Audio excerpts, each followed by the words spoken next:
بسم اللہ والصلاۃ والسلام علی رسول اللہ۔ معزز سامعین، جنازے کو جلدی دفن کرنا چاہیے، اس پر نبی علیہ الصلوۃ والسلام کا فرمان موجود ہے۔ حضور نبی رحمت صلی اللہ علیہ وآلہ وسلم نے رہنمائی فرماتے ہوئے ہمیں بتایا کہ جب بندہ فوت ہو جائے تو پھر اسے جتنا جلدی ہو سکے دفن کر دیا جائے۔ حدیث پاک وعن ابی سعید الخدری رضی اللہ عنہ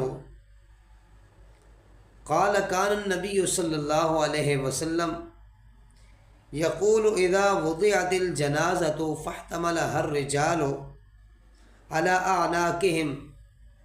حضور نبی رحمت صلی اللہ علیہ وآلہ وسلم نے ارشاد فرمایا کہ جب میت کو رکھ دیا جائے اور لوگ اسے اٹھا لیں اپنے کندھوں پر، فَإِن كَانَتْ صَالِحَةٌ قَالَتْ قَدِّمُونِي۔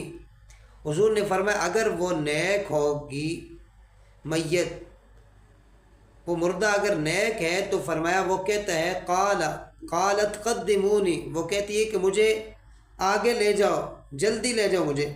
وَإِن كَانَتْ غَيْرَ صَالِحَةٍ قَالَتْ لِأَهْلِهَا يَا وَيْلَهَا۔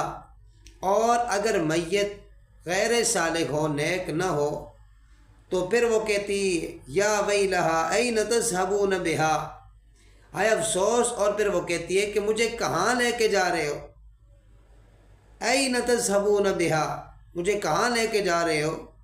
اور حضور علیہ الصلوۃ والسلام نے ارشاد فرمایا یسمع صوتہا کل شیء، فرمایا اس کی جو آواز ہے یہ ہر چیز سنتی ہے، الا الانسان، مگر انسان اس کی آواز کو نہیں سنتا۔ اور حضور نے فرمایا وَلَوْ سَمِعَ الْإِنسَانُ لَصَعِقَ، اور حضور نے فرمایا اگر انسان اس کی آواز کو سن لے تو انسان بے ہوش ہو جائے۔ سو پتہ چلا کہ جب بندہ کوئی فوت ہو جائے تو اس کو جتنا جلدی ہو سکے دفن کر دیا جائے۔